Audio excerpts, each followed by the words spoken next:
the freaking man! Hey guys! This is the second part of the mini-series of what the Arkham games did wrong, and the worst parts of the Arkham games. So, Bane, he's like the definition of don't underestimate your opponent, since his stats in the Arkham's Asylum archive show that he's a very formidable and intelligent person that can best Batman.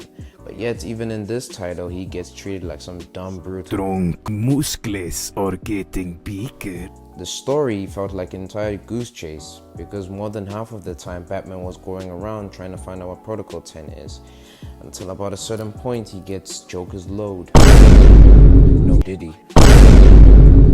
And has an infection, and has to go and find a cure to it, to save him and the Joker.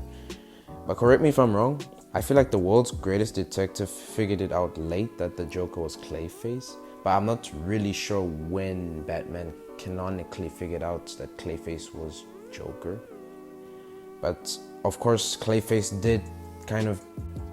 really deserved better, man, because he got a fate worse than death, seeing that he was blown up in the Lazarus pit and his remains are scattered everywhere, so he's just about stuck and can't move anywhere.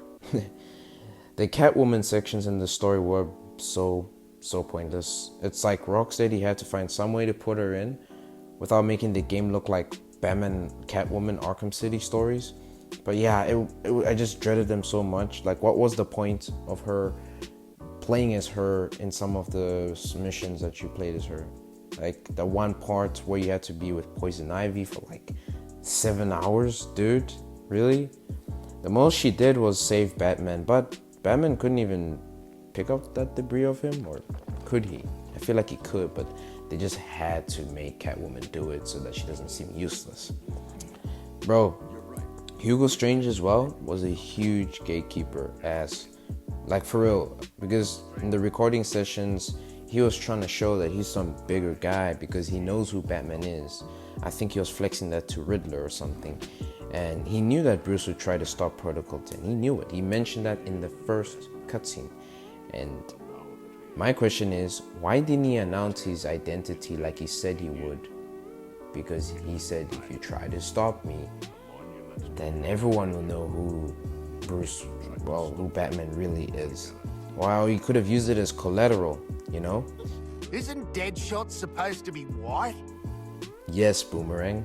And isn't Deadshot like not supposed to miss at all? But which he did really miss like it. Well, I'm still confused as was this guy really the real Deadshot or the clone like they mentioned, the Suicide Squad game? I don't know. But whoever knows a story about him should mention it in the comments somewhere. Riddler was at the peak of doucheness in this game. Seriously, 400 something riddles for both Batman and Catwoman to collect? I hated this. I mean, I feel like we should have gotten at least some sort of Easter egg or something to detonate the Riddler after stopping him.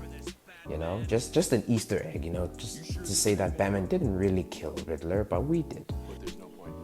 Joker's death was basically because of his stupidity, and then he blames Batman for it. End of story.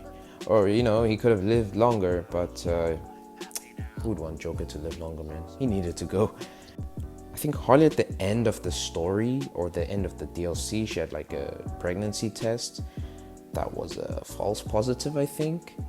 I don't know, was it a cancelled idea, or did Batman just kill the baby indirectly because of how badly he's harmed Harley over the years? And Batman carrying Joker's dead body out of the theater and leaving Talia there, that was the most ultimate Chad move, dude.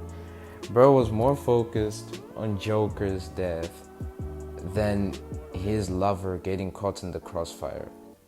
But yeah. Anyway, these are just my thoughts on this topic for Arkham City. But what are your ideas? Do you think that maybe there was something I probably missed? Or maybe with what I said, maybe I just had inaccurate information? Just let me know though. Don't forget to like, share, and subscribe. And stay awesome.